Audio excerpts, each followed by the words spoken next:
वासुदेवाय। 10वां अध्याय भगवत के 10 लक्षण। श्री सुखदेव जी कहते हैं, परीक्षित, इस भगवत पुराण में स्वर्ग, विसर्ग, स्थान, पोषण, उत्ति, मनवंतर, ईशानुकथा, निरोध, मुक्ति और आश्रय, इस 10 विषयों का वर्णन है।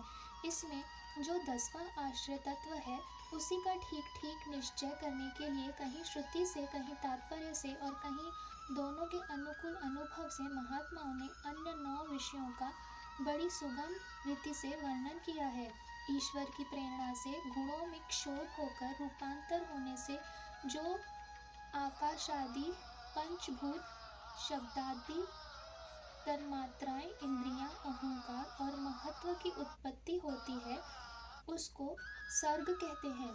उस विराट पुरुष से उत्पन्न ब्रह्मा जी के द्वारा जो विभिन्न चराचर सृष्टियों का निर्माण होता है, उसका नाम है विसर्ग।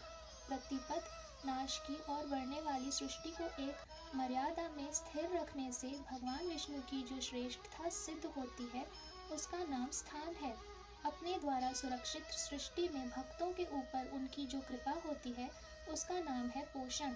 मनवंतरों के अधिपति जो भगवत की और प्रजापालन रूप शब्द धर्म का अनुष्ठान करते हैं, उसे मनवंतर कहते हैं। जीवों की वे वासनाएं जो कर्म के द्वारा उन्हें बंधन में डाल देती हैं, उति नाम से कही जाती हैं।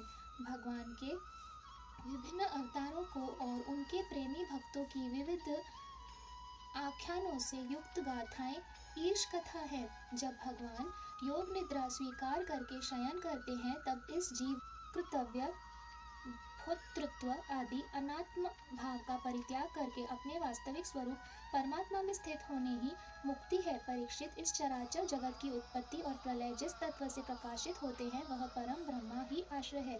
शास्त्रों में उसी को परमात्मा कहा गया है। जो नेत्र आदि इंद्रियों का अभिमानी दृष्टा जीव है, वही इंद्रियों के अधिष्ठात्र देवता सूर्य आदि के रूप में भी है, और जो नेत्र गोलक आदि से युक्त दृश्य देह है, वही उन दोनों को अलग अलग करता है।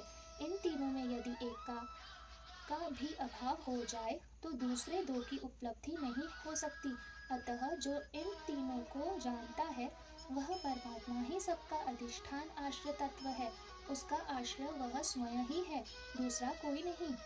जब पूर्वोक्त विराट पुरुष ब्रह्मांड को फोड़कर निकला, तब वह अपने रहने का स्थान ढूंढने लगा, और स्थान की इच्छा से उस शुद्ध संकल्प पुरुष ने अत्यंत पवित्र जल की सृष्टि की। विराट पुरुष रूप नर से उत्पन्न होने के कारण ही जल का नाम नार पड़ा, और उस अपने उत्पन्न किए हुए नार में वह पुरुष 1000 वर्षों तक रहा। इसी से उसका नाम नारायण हुआ। उन नारायण भगवान की कृपा से ही द्रव्य, कर्म, काल, स्वभाव और जीव आदि की सत्ता है। उनके उपेक्षा कर देने पर और किसी का अस्तित्व नहीं रहता। उन आदित्य भगवान नारायण ने योग निद्रा से जप कर अनेक होने की इच्छा की, तब अपनी माया से उन्होंने अखिल ब्रह्मांड के बीज स्वरूप अपने स्वर्णमय वीर्य को 3 भागों में विभक्त कर दिया। अधिदेव, अध्यात्म और अधिभूत। परीक्षित, विराट पुरुष का एक ही वीर्य 3 भागों में कैसे विभक्त हुआ, सो सुनो। विराट पुरुष के हिलने डोलने पर उनके शरीर में रहने वाले आकाश से इंद्रिय बल, मनोबल और शरीर बल की उत्पत्ति हुई। उनसे इन सब का राजा प्राण उत्पन्न हुआ। जैसे सेवक अपने स्वामी राजा के पीछे पीछे चलते हैं, वैसे ही सबके शरीर में प्राण के प्रबल रहने पर ही सारी इंद्रियां प्रबल रहती हैं, और जब वह सुस्त पड़ जाता है, तब सारी इंद्रियां भी सुस्त हो जाती है। जब प्राण जोर से आने जाने लगा, तब विराट पुरुष को भूख प्यास का अनुभव हुआ। खाने पीने की इच्छा करते ही सबसे पहले उनके शरीर में मुख प्रकट हुआ। मुख से तालु और तालु से रसनेन्द्रिय प्रकट हुई। इसके बाद उनको अनेकों प्रकार के उस उत्पन्न हुए, जिन्हें रसना ग्रहण करती है। जब उनकी इच्छा बोलने की हुई, तब वाक इंद्रिय, उसके अधिष्ठातु देवता अग्नि और उनका विषय बोलना, ये तीनों प्रकट हुए। इसके बाद बहुत दिनों तक उस जल में ही वे रुके रहे। श्वास के वेग से नासिका छिद्र प्रकट हो गए। जब उन्हें सूंघने की इच्छा हुई, तब उनकी नाक घ्रोण इंद्रियां आकर बैठ गई, और उसके देवता गंध को फैलाने वाले वायुदेव प्रकट हुए। पहले उनके शरीर में प्रकाश नहीं था, फिर जब उन्हें अपने को तथा दूसरी वस्तुओं को देखने की इच्छा हुई, तब नेत्रों के छिद्र, उनका अधिष्ठाता सूर्य और नेत्रेंद्रिय प्रकट हो गए।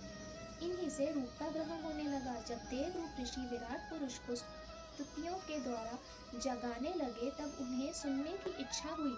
उसी समय कान, उनकी अधिष्ठातु देवता, दिशाएं और श्रोत्रेंद्रिय प्रकट हुई। इसी से शब्द सुनाई पड़ता है। जब उन्होंने वस्तुओं की कोमलता, कठिनता, हल्कापन, भारीपन, उष्णता और शीतलता आदि जाननी चाहिए, तब उनके शरीर में चर्म प्रकट हुआ। पृथ्वी में से जैसे वृक्ष निकल आते हैं, उसी प्रकार उस चर्म में रोएं पैदा हुई और उसके भीतर बाहर रहने वाले वायु भी प्रकट हो गया। स्पर्श ग्रहण करने वाली त्वचा इंद्रियां भी साथ ही साथ शरीर में चारों ओर लिपट गई और उससे उन्होंने स्पर्श का अनुभव होने लगा। जब उन्हें अनेकों प्रकार के कर्म करने की इच्छा हुई, तब उनके हाथ उग आए। उन हाथों में ग्रहण करने की शक्ति हस्तेंद्रिय तथा उनके अधिदेवता इंद्र प्रकट हुए और दोनों के आश्रय से होने वाला ग्रहण रूप कर्म भी प्रकट हो गया। जब उन्हें अभीष्ट स्थान पर जाने की इच्छा हुई, तब उनके शरीर में पैर उग आए। चरणों के साथ ही चरण इंद्रियों के अधिष्ठाता रूप में वहां स्वयं यज्ञ पुरुष भगवान विष्णु स्थित हो गए और उन्हीं में चलना रूप कर्म प्रकट हुआ। मनुष्य इसी चरणेंद्रिय से चलकर यज्ञ सामग्री एकत्र करते हैं। सनातन रति और स्वर्ग भोग की कामना होने पर विराट पुरुष के शरीर में लिंग की उत्पत्ति हुई। उसमें उपस्थेंद्रिय और प्रजापति देवता तथा इन दोनों के आश्रय रहने वाला काम सुख का आविर्भाव हुआ। जब उन्हें मल त्याग की इच्छा हुई, तब बुधाद्वार प्रकट हुआ। तत्पश्चात उसमें पायु इंद्रिय और मित्र देवता उत्पन्न हुए। इन्हीं दोनों के द्वारा मल त्याग की क्रिया संपन्न होती है। अपमान मार्ग द्वारा एक शरीर से दूसरे शरीर में जाने की इच्छा होने पर नाभि द्वार प्रकट हुआ। उससे अपान और मृत्यु देवता प्रकट हुए। इन दोनों के आश्रय से ही प्राण और अपान का विछोह यानी मृत्यु होती है। जब विराट पुरुष को अन्न जल ग्रहण करने की इच्छा हुई, तब कोख, आंतें और नाड़ियां उत्पन्न हुई। साथ ही कृषि के देवता समुद्र, नाड़ियों के देवता नदियां एवं तृष्टि और पृष्टि, ये दोनों उनके आश्रित विषय उत्पन्न हुए। जब उन्होंने अपनी माया पर विचार करना चाहा, तब हृदय की उत्पत्ति हुई। उससे मन रूप इंद्रिय और मन से उसका देवता चंद्रमा तथा विषय कामना और संकल्प प्रकट हुए। विराट पुरुष के शरीर में पृथ्वी, जल और तेज से 7 धातुएं प्रकट हुई। त्वचा, चर्म, मांस, रुधिर, मेद, मज्जा और अस्थि, इस प्रकार आकाश, जल और वायु से प्राणों की उत्पत्ति हुई। श्रोत्रादि सब इंद्रियां शब्दादि विषयों को ग्रहण करने वाली है। वे विषय अहंकार से उत्पन्न हुए हैं। मन सब विकारों का उत्पत्ति स्थान है और बुद्धि समस्त पदार्थों का बोध कराने वाली है। मैंने भगवान के स्थूल रूप का वर्णन तुम्हें सुनाया है। यह बारह की ओर से पृथ्वी, जल, तेज, वायु, आकाश, अहंकार, महत्तत्व और प्रकृति, इन 8 आवरणों से घिरा हुआ है। इससे परे भगवान का अत्यंत सूक्ष्म रूप है। वह अव्यक्त, निर्विशेष, आदि, मध्य और अंत से रहित एवं नित्य है। वाणी और मन की वहां तक पहुंच नहीं है। मैंने तुम्हें भगवान के स्थूल और सूक्ष्म, व्यक्त और अव्यक्त, जिन 2 रूपों का वर्णन सुनाया है, ये दोनों ही भगवान के माया के द्वारा सूचित हैं। इसलिए विद्वान पुरुष इन दोनों को ही स्वीकार नहीं करते। वास्तव में भगवान निष्क्रिय हैं। अपनी शक्ति से ही वे सक्रिय बनते हैं। फिर तो वे ब्रह्मा का या विराट रूप धारण करके वाच्य और वाचक शब्द और उसके अर्थ के रूप में प्रकट होते हैं और अनेकों नाम, रूप तथा क्रियाएं स्वीकार करते हैं। परीक्षित, प्रजापति, मनु, देवता, ऋषि, पितर, सिद्ध, चारण, गंधर्व, विद्याधर, असुर, यक्ष, किन्नर, अप्सराएं, नाग, सर्प, किमपुरुष, उरग, मातृकाएं, राक्षस, पिशाच, प्रेत, भूत, विनायक, कुष्मांड, उन्माद, वेताल, यातुधान, ग्रह, पक्षी, मृग, पशु, वृक्ष, पर्वत, सरीसृप इत्यादि जितने भी संसार में नाम रूप हैं, सब भगवान के ही हैं। संसार में चर और अचर भेद से 2 प्रकार के तथा जरायुज, अंडज, स्वेदज और उद्भिज्ज भेद से 4 प्रकार के जितने भी जलचर, थलचर तथा आकाशचारी प्राणी हैं, सबके सब शुभ, अशुभ और मिश्रित कर्मों के तदनुरूप फल हैं। सत्व की प्रधानता से देवता, रजोगुण की प्रधानता से मनुष्य और तमोगुण की प्रधानता से नारकीय योनियां मिलती हैं। इन गुणों में भी जब एक गुण दूसरे दो गुणों से अभिभूत हो जाता है तब प्रत्येक गति के तीन तीन भेद और हो जाते हैं। वे भगवान जगत के धारण पोषण के लिए धर्म में विष्णु रूप स्वीकार करके देवता, मनुष्य और पशु पक्षी आदि रूपों में अवतार लेते हैं तथा विश्व का पालन पोषण करते हैं। प्रलय का समय आने पर वे ही भगवान अपने बनाए हुए इस विश्व को कलाग्नि स्वरूप रुद्र का रूप ग्रहण करके अपने में वैसे ही लीन कर लेते हैं जैसे वायु मेघमाला को।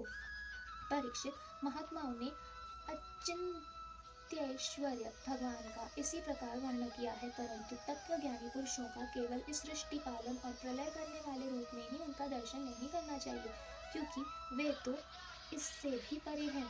सृष्टि की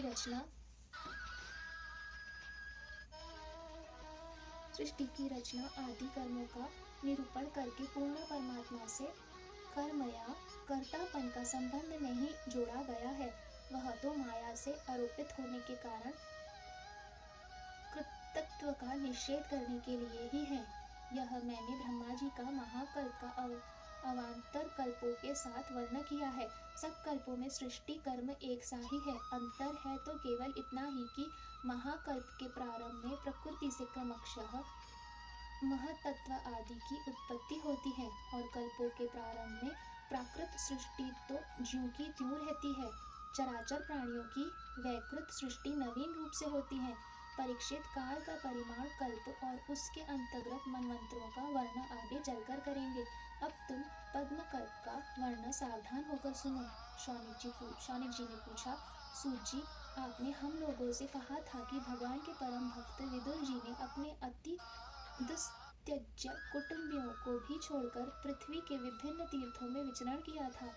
उस यात्रा में मैत्रेय ऋषि के साथ अध्यात्म के संबंध में उन्हीं की बातचीत कहाँ हुई तथा मैत्र जी ने उनके प्रश्न करने पर किस तत्व का उपदेश किया।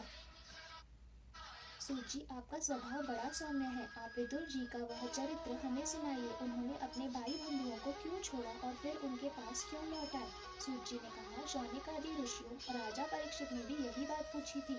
उनके प्रश्नों के उत्तर में श्री सुखदेव जी महाराज ने जो कुछ कहा था वही मैं आप लोगों से कहता हूँ, सावधान होकर सुनिए। इति द्वितीय स्कंद समाप्त। हरि ओम तत्सत। ओम नमो भगवते वासुदेवाय।